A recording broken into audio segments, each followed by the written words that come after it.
Product ये 5 साल का है, तो पहले 1 साल पैसा आया, अगले 1 साल पैसा लॉक इन रहा। खुदा न खासा किसी को जरूरत हो फॉर सम रीजन, तो हर 6 महीने में हम लोग प्रोडक्ट में विंडो खोलेंगे रिडेम्पशन का। अच्छा। तो जैसे 2025 में पैसा आया, 2026 में लॉक इन रहा, 2027 जून और 2027 दिसंबर तब ये विंडोज खुलेगी, जब अगर निवेशक को पैसा चाहिए तो वो निकाल सकते हैं। पैसा नहीं चाहिए तो ये प्रोडक्ट 5 साल के लिए प्रोडक्ट है, जहां 5 साल के लिए हम लोग कंपनीज को ढूंढेंगे जहां पे हमें लगता है हम निवेशकों के लिए कंपाउंडिंग कर सकते हैं, पैसा बना के दे सकते हैं, इन्वेस्टिंग कर सकते हैं। Hello, my name is Vikas Agrawal and I am the founder of AIF and PMS Experts India. What we have observed is that there are more than 90% of the viewers in our YouTube channel who have watched our video and have been watching our video continuously at the regular intervals, but have not yet subscribed to our channel. So my submission to all of you is that please subscribe to our channel so that we can reach out to more individuals like you and spread the awareness about the whole investing game. Thank you so much. Today again हमारे एक brand new show है, ask the expert show, जिसमें हम company के experts को लेके आते हैं जो कि हमारे अलग अलग प्रोडक्ट्स, जो फाइनेंशियल प्रोडक्ट्स है उसके बारे में बात करते हैं। सो मेरा नाम विजय चिल्का है। I am with AIF PMS as a vice president in sales with 20 years of experience, and I look after sales and product development over here. और इस फंड के बारे में आज हमारे साथ मिस्टर वैभव चंगी है। Extremely honored to be in our show. Thank you for the opportunity, sir. Yeah, he is a national sales head for the wealth and retail channel. He is associated with White Oak Capital for the last 3 years. Prior to joining White Oak Capital, he was with Aditya Birla AMC for the last 14 years and served with various across North, South, West India. And his last assignment, he was the zonal head of the West Zone with all the distribution channels and managing HNI sales for the AMC. Vaibhav has around 20 years of experience in retail sales and distribution and has worked with organizations like ICICI Prudential's AMC, IDBI Principal AMC and Franklin Templeton. So it is very good to have you in our show. Thank you for having me. Thank you, sir. And we would like to know about this new fund, White Oak Capital Category 3 fund. So can you just put more light on this product, sir? Sure. Thank you, Vijay ji. Thank you first of all for the opportunity. आपको और पूरा AIF and PMS team को Yes, sir. Really honored. जहाँ तक हमारे नए product का सवाल है, so we have launched a product called White Oak Capital Equity Fund, जो AIF कैटेगरी 3 प्रोडक्ट है। Okay. और इस प्रोडक्ट में हम लोग जो पोर्टफोलियो बनाएंगे और जो हमारा एंडेवर है पोर्टफोलियो बनाने का, वो इस तरह से होगा कि अबाउट 60 to 70% पोर्टफोलियो वो इन्वेस्ट होगा mid caps and small caps में। और ये जो 60 and 70% मैं बोल रहा हूँ, इसके बीच अबाउट 10% हम लोग IPOs, प्री IPOs में भी में इनफैक्ट वहां पर निवेश करेंगे। बाकी का जो पोर्टफोलियो अबाउट 20 to 30% वो हम लोग लार्ज कैप फंड्स में पैसा डालेंगे। So it's basically an alternative investment fund category 3। और ये प्रोडक्ट जैसे कि मैंने बोला, small cap, mid cap, large cap, pre IPO इन सब में निवेश करेगा। जो इस प्रोडक्ट का स्ट्रक्चर है वो इस तरह से है कि हम लोग पहले 50% हम लोग initial we are asking for the money to come in. Okay. और 25% ईच हम अगले 2 ट्रांचेस में after 6 months we will invite. तो So ट्रांचेस में पैसे देना, ट्रांचेस में इन्वेस्टर्स को पैसा देना है। तो 50% अभी दिया, 6 महीने के बाद we will ask for another 25%, और उसके 3 महीने के बाद फिर 25% we will ask for money. So basically इस तरह से ऑटोमेटिक एक स्टैगर भी हो जाता है आपका निवेश। तो पहले 1 साल तक जैसे पैसा आया, उसके 1 साल तक निवेशक का पैसा लॉक्ड इन रहेगा प्रोडक्ट के अंदर। Okay. प्रोडक्ट ये 5 साल का है, तो पहले 1 साल पैसा आया, अगले 1 साल पैसा लॉक इन रहा। खुदा न खासा किसी को जरूरत हो फॉर सम रीजन, तो हर 6 महीने में हम लोग प्रोडक्ट में विंडो खोलेंगे रिडेम्पशन का। अच्छा। तो जैसे 2025 में पैसा आया, 2026 में लॉक इन रहा, 2027 जून और 2027 दिसंबर तब ये विंडोज खुलेगी जब अगर निवेशक को पैसा चाहिए तो वो निकाल सकते हैं। पैसा नहीं चाहिए तो ये प्रोडक्ट 5 साल के लिए प्रोडक्ट है, जहां 5 साल के लिए हम लोग कंपनीज को ढूंढेंगे जहां पे हमें लगता है हम निवेशकों के लिए कंपाउंडिंग कर सकते हैं, पैसा बना के दे सकते हैं, इन्वेस्टिंग कर सकते हैं। ओके, सो ये प्रोडक्ट है सर। ठीक है। तो इसमें किस टाइप की कंपनीज में हम इन्वेस्ट करते हैं? मैंने कोई सेक्टर बायस्ड है या मल्टी सेक्टर है? जो वाइट ओक की फिलॉसफी है उस फिलॉसफी में हम लोग फैक्टर डाइवर्सिफाइड इन्वेस्टमेंट्स में से पैसा मैनेज करते हैं। फैक्टर डाइवर्सिफाइड का मतलब ये होता है कि हर तरह का फैक्टर आपको हमारे पोर्टफोलियोज में नजर आएगा। ओके। चाहे वो ग्रोथ स्टाइल हो या वैल्यू स्टाइल हो, वो सिक्लिकल हो, नॉन सिक्लिकल हो, पीएसयू हो, नॉन पीएसयू हो। सो हम लोग कोई भी पोर्टफोलियो एक फैक्टर को पकड़ के नहीं बनाते। हमारा मानना यह है कि अगर हम अच्छी कंपनी को हर फैक्टर में ढूंढ के अपने पोर्टफोलियो में लाएं, राइट, अच्छी कंपनी जहां पर गवर्नेंस स्ट्रांग है, जहां पर अर्निंग्स बरकरार रहती हैं, जो अपने कैपिटल को अच्छे से यूज कर सकती हैं, इन तरह की कंपनीज में growth over a period of time ज्यादा आती है। और वहां पर हम लोग फोकस रहते हैं कि कौन सी कंपनीज हैं, तो इसे इंग्लिश में बोलते हैं bottom up stock picking. So basically हम लोग बॉटम अप स्टॉक पिकिंग पे ही फोकस करते हैं, दैट अच्छी कंपनी हमारे पोर्टफोलियोज का हिस्सा बनना चाहिए, रादर देन लुकिंग एट कि कौन सा फैक्टर चल रहा है, कौन सा फैक्टर चलेगा। बहुत बार ये आपने भी देखा होगा, आपके इतना वास्ट एक्सपीरियंस है कि जब आप किसी एक फैक्टर को पकड़ के निवेश करते हैं, जब तक तो वो फैक्टर अच्छा कर रहा है तो आप टॉप ऑफ द चार्ट्स होंगे। जैसे ही कोई factor out of the favour गया तो एकदम से बॉटम परफॉर्मेंस आ जाता है। तो ये जो ऑसिलेशन है ना, ये ऑसिलेशन यूजुअली इसलिए होती है क्योंकि एक किसी फैक्टर को पकड़ के निवेश किया जाता है। पर अगर आप देखेंगे कि किसी ने निवेश को डाइवर्सिफाई किया हो डिफरेंट फैक्टर्स में, डिफरेंट मार्केट कैप में, तो उनका एक तो वॉलिटिलिटी कम हो जाता है over period of time, end of course अगर अच्छी कंपनी पे फोकस है तो जो आपका रिटर्न्स है वो भी यूजुअली एनहांस्ड होते हैं। ओके, ठीक है।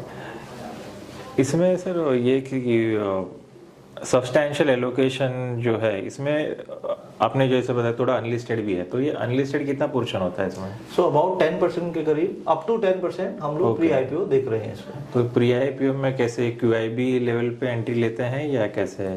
या QIP भी होता है और एंकर इन्वेस्टिंग भी होती है।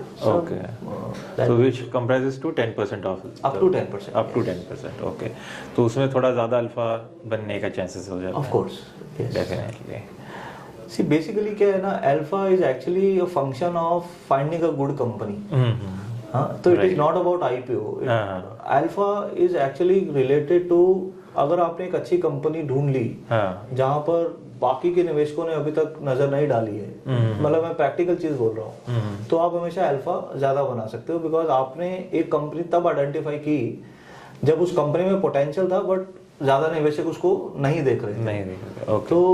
तो उस तरह से हम लोग अल्फा देखते हैं कि हम अच्छी कंपनीज को तब आइडेंटिफाई करें जब एक स्टेज बोलते हैं ना, कि ऐसा स्टेज जहां से ग्रोथ ज्यादा होगी और निवेशक जुड़ेंगे तो उनका प्रीमियम भी ज्यादा है।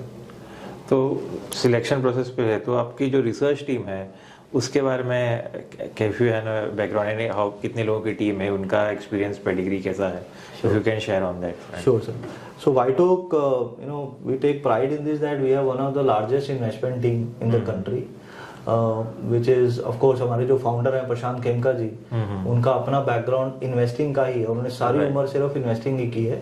From the start of his career in 1998 till now he has been an investor only. Of course उन्होंने अमेरिका में भी निवेश किया as an investor, as a fund manager. India में भी थे वो, फिर सिंगापुर गए और ग्लोबल इमर्जिंग मार्केट्स भी मैनेज किया। सो जो हमारे फाउंडर हैं वो, उनका जो बैकग्राउंड है वो सिर्फ इन्वेस्टिंग का है। इसी तरह जो हमारी बाकी की टीम है, उनका जो पेडिग्री है वो मोस्टली इन्वेस्टिंग का ही है। Some of the fund manager also come from the industry.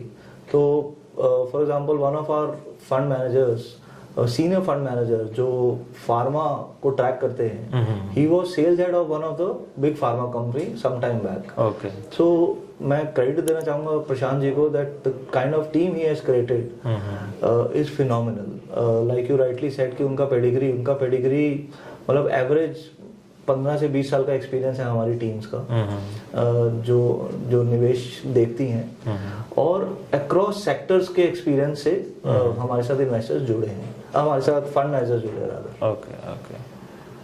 सो मेरा एक दूसरा सवाल है कि मार्केट में अलग इंस्ट्रूमेंट्स भी हैं, जैसे म्यूचुअल फंड है, पीएमएस है। सो एज ए निवेशक वो एआईएफ को क्यों, मीन्स उसमें उसको क्या अपॉर्चुनिटी मिलती है compare to this other asset class, if you can throw light on that. जी सर, मैं जिस नजरिए से देखता हूँ ना, तो मुझे नहीं लगता कि कोई कंपटीशन है, मुझे लगता है कि कॉम्प्लीमेंट्री प्रोडक्ट्स हैं तीनों। Okay. AIF, PMS and mutual fund. तो बेसिकली अगर आपके पास कोई निवेशक आएगा तो उसकी डिफरेंट जरूरतें होंगी, हर एक का अपना एक रिस्क एपेटाइट होगा। कोई तो बहुत ही अग्रेसिव इन्वेस्टर्स होते हैं, कोई कंजर्वेटिव इन्वेस्टर्स होते हैं, कोई बहुत लॉन्ग टर्म इन्वेस्टर्स होते हैं। तो आज की डेट में जो एआईएफ है या पीएमएस है या म्यूचुअल फंड है, वो डिफरेंट जरूरतों को पूरा करते हैं एक तरह से। तो फॉर एग्जांपल अगर मैं आपके पास निवेशक आया और मैंने बोला कि मेरे को 20-30% लॉन्ग टर्म के लिए पैसा डालना है और मैं चाहता हूँ कि अग्रेसिव पोर्टफोलियो हो, then you can always look at AIF, because AIF में विजिबिलिटी होती है 5 साल की। तो fund managers also make a portfolio which is align to that time horizon. कोई इन्वेस्टर आया जो बोलता है कि मुझे सिर्फ 6 महीने के लिए पैसा डालना है, या से 2 साल के लिए पैसा डालना, पर मेरे को ज्यादा रिस्क नहीं लेना, तो म्यूचुअल फंड्स के बाद जैसे मल्टी एसेट एलोकेशन फंड होते हैं, तो वहां पे they will play a role. कोई इन्वेस्टर्स ऐसे भी होते हैं जो बोलते हैं कि हमें मतलब स्टॉक्स डेली क्या खरीद रहे हो, क्या बेच रहे हो, यू नो अग्रेसिव पोर्टफोलियो बनाना है, they can look at PMS. तो basically these are complementary products. और ऑफ कोर्स जैसे आज अगर किसी के पास 5 करोड़ का पोर्टफोलियो है, तो शायद आप भी as an advisor you would also like to diversify, कि कुछ पैसा आप 5-6 साल के लिए अग्रेसिव एआईएफ में डालिए जहां पर विजिबिलिटी है 5 साल का, और fund managers can do justice to their 5 year allocation. कभी कभी ऐसा भी होता है कि 100 साल का पैसा भी आप म्यूचुअल फंड में डाल सकते हो। So there are various products to match various needs. मेरा ये मानना है पर्सनली कि AIF, PMS, mutual funds, they are complementary. तो बेसिकली क्लाइंट का रिस्क प्रोफाइल, उसका पेशेंस और रिस्क एपेटाइट के हिसाब से डिफरेंट प्रोडक्ट्स। जो as advisor I am sure आप काफी मेहनत करते हैं वो सब समझने में और फिर रेकमेंड करने में। सो वो डिसीजन आपके एंड पे और क्लाइंट के एंड पे, इन्वेस्टर के एंड पे होना चाहिए। हमारा फर्ज ये है कि हम लोग तीनों प्रोडक्ट्स ऑफर करें, जो जिस सूटेबिलिटी में फिट बैठता है वहां पर आप रेकमेंड कर सकते हैं, आपके निवेशक निवेश कर सकते हैं। और हमारा फर्ज ये है कि हम लोग उस पैसे को ऐसे मैनेज करें कि आपका जो एक्सपेक्टेशन है रिटर्न से, ग्रोथ से, वो हम डिलीवर कर पाए। ठीक है। मेरा एक दूसरा क्वेश्चन कि why should a client prefer White Oak?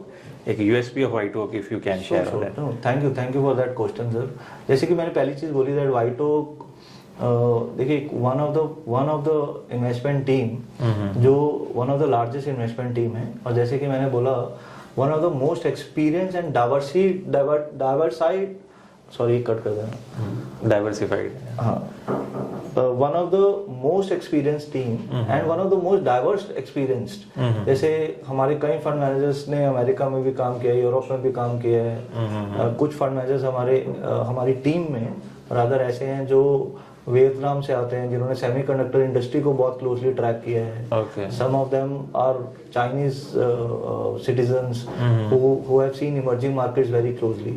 सो एक चीज जो हम लोग लेके आते हैं वो ये लेके आते हैं कि हमारा जो टीम है और उनका जो बैकग्राउंड है वो इन्वेस्टमेंट वर्ल्ड के लिए बहुत सूटेड है, because of their expertise and because of their background. तो हमें लगता है कि हमारे पास वो कैपेबिलिटी है कि हम लोग डीप जाके रिसर्च कर पाए और अच्छी कंपनीज को ढूंढ के लेके आ पाए। सो सबसे बड़ा reason why one should look at White Oak is this, that you know we have experienced, diverse experience and a team which has seen many geographies. So that is one. दूसरा विजय जी, जो हमारा investment style है ना, वो भी मुझे लगता है एक बहुत बड़ा पॉजिटिव है। जैसे आप मेरा बैकग्राउंड बता रहे थे कि मैंने काफी साल काफी कंपनीज के साथ काम किया। तो एक चीज जो मैंने भी White Oak में आके ये देखी ना कि उनका जो स्टाइल है, जो हमारा White Oak का फंड मैनेजमेंट जो स्टाइल है वो चेंज नहीं होता है। So they have been very very consistent with their approach and they are very very focus on finding good companies. तो जो डिबेट चलता है या जो अंदर मेहनत चलती है वो सिर्फ अच्छी कंपनीज को ढूंढने में लगती है। मैं ये चीज़ बोलना चाहूँगा यहाँ पर कि जैसे मैंने एक्सपीरियंस की बात किया, मैंने बात किया कि हम लोग अच्छी कंपनीज में कोशिश करते हैं कि अच्छी से अच्छी कंपनी लेके आ पाए। सी उसके लिए ना एक फ्रेमवर्क होना बहुत जरूरी है किसी भी कंपनी को ऑपरेट करने के लिए। तो जो हमारा फ्रेमवर्क है वो बहुत ज़्यादा स्ट्रांग है, मैं बोलूँगा। क्यों? जैसे पहला हमारा जो फिलॉसफी है या जो हमारा फ्रेमवर्क है, उस फ्रेमवर्क के अनुसार हम लोग सिर्फ और सिर्फ बॉटम अप स्टॉक पिकिंग करते हैं। Bottom up stock picking means हमारा फोकस सिर्फ अच्छी कंपनी ढूंढने में होता है। हम कभी भी निवेश टॉप डाउन नहीं करते हैं। टॉप डाउन का मतलब ये होता है कि इंटरेस्ट रेट कहाँ जा रहे हैं तो मैं उसके हिसाब से कोई स्टॉक ले लूँ। अच्छा। कभी कोई बोलेगा कि भाई ऑयल ऊपर जा रहा है तो अब मेरे को ये कर लेना चाहिए। अभी साइक्लिकल नहीं है, साइक्लिकल नहीं है। अभी जैसे रुपये 88 हो गया तो कुछ फंड मैनेजर सोचेंगे कि यार कहाँ पर इम्पैक्ट आएगा, कौन सी कंपनी में इम्पैक्ट आएगा, मेरे को वो खरीद लेना चाहिए। सी हम अवेयर हैं उस सब का, बिकॉज अल्टीमेटली मैक्रोज तो सबके लिए एक ही है। So we are aware of what is happening in macro market, but हम खरीदते उस कंपनी में जो बॉटम अप पे हमें लगता है कि जहाँ पे गवर्नेंस स्ट्रांग है, जिनका एग्जीक्यूशन बहुत स्ट्रांग है, जो हमें लगता है कि अच्छे से कंपनी ग्रो करने का पोटेंशियल रखती है। वो कंपनी उस इंडस्ट्री को बिलोंग करती है जो इंडस्ट्री ग्रोइंग इंडस्ट्री है। तो ये सब फैक्टर्स पे जो एक्सपीरियंस आता है फंड मैनेजर्स का, ये कॉम्बिनेशन मुझे लगता है is one of the key reasons why one should definitely look at White Oak Capital. आपको मैं एक और स्टैटिस्टिक्स देता हूँ। जैसे मैंने बोला कि हमारी टीम काफी बड़ी है। हम लोग up to 1200 crore market cap we are tracking about 1000 stocks in our universe. Okay. जो विश्वास कीजिए most of the companies may not be doing, और even if they are doing they are outsourcing it. We are doing that on our own, that we are tracking about 1000 companies with market cap up to 1200 crores। तो आप white okay के portfolios में क्या देखेंगे कि आप देखेंगे कि काफी सारे आपको नाम ऐसे दिखेंगे जो बहुत यूनिक हैं, या आप ऐसा देखेंगे हमारे पोर्टफोलियोज की इंडेक्स से थोड़े दूर हैं, जिसको हम एक्टिव शेयर बोलते हैं। एक्टिव शेयर बेसिकली ये बोलता है कि आप कितना इंडेक्स से डिफरेंट है। तो हमारे पोर्टफोलियो में एक्टिव शेयर्स हमेशा आपको हाई दिखेंगे। अच्छा। बट क्योंकि हम लोग फैक्टर को डाइवर्सिफाई करते हैं, नंबर ऑफ स्टॉक्स को डाइवर्सिफाई करते हैं, आप देखेंगे हमारे पोर्टफोलियो का जो बीटा है ना वो 0.9 0.95 उतना ही रहता है। अच्छा। सो ऐसा भी है कि हम लोग अगर जैसे आप वैल्यू इन्वेस्टर हो तो आपका जो बीटा है वो 0.8 0.75 ऐसा नजर आएगा। अगर आप ग्रोथ इन्वेस्टर हो तो आपका 1 से ऊपर बीटा नजर आता है। हमारे पोर्टफोलियो में beta will range in 0.9 0.96, which means that हम फैक्टर को डाइवर्सिफाई कर रहे हैं। नंबर ऑफ स्टॉक्स हमारे ज्यादा है बिकॉज एक्टिव शेयर हमारा ज्यादा है। एक्टिव शेयर बढ़ने से एक्टिव रिस्क भी बढ़ता है। एक्टिव रिस्क को कम करने के लिए हम लोग डाइवर्सिफाई करते हैं। ओके। तो इसलिए थोड़ा अनलिस्टेड में भी आ गया। अनलिस्टेड में हम लोग इसलिए आ रहे हैं बिकॉज देखिए इंडिया को अगर आपको समझना है, इंडिया का जो आउटलुक है it is related to the rising sectors, right. अभी इंडिया को पूरा वर्ल्ड तो सिर्फ सॉफ्टवेयर की नजरों से नहीं देख रहा है ना, राइट। अभी इंडिया को हर कोई सिर्फ एनर्जी ऑयल या बैंक के नजरियों से नहीं देख रहा है। इंडिया में क्या चेंज हो रहा है? इंडिया में per capita income for example change हो रहा है। पर कैपिटा इनकम चेंज होने का क्या मतलब है कि बहुत सारे राइजिंग सेक्टर आ रहे हैं। जैसे जोमेटो आज से 4 साल पहले या 5 साल पहले कोई बात नहीं करता था, आज हर घर में जोमेटो है। So today's investing is about Zomatos of the world, Nykas of the world. You know, people are getting aware of how they look, how they feel, their lifestyle, tourism. Right. All those are rising sectors. And why are they rising? Because Indians are earning more.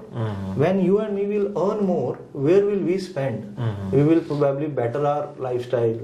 Tourism करेंगे हम लोग, घर पे जोमेटो से खाना आता है। Right. शादी होती है तो हर कोई कपड़े भी नए नए सिलवाता है, जूते अलग होते हैं। सो हर छोटी चीज पे आप देखिएगा कि स्पेंड बढ़ रहा है। तो जहाँ स्पेंड बढ़ रहा है, जहाँ कंजम्पशन बढ़ रहा है, वो सेक्टर्स और वो कंपनीज आप ये अनुमान लगा सकते हैं कि उनका प्रॉफिटेबिलिटी बढ़ेगा, उनका स्केल होगा।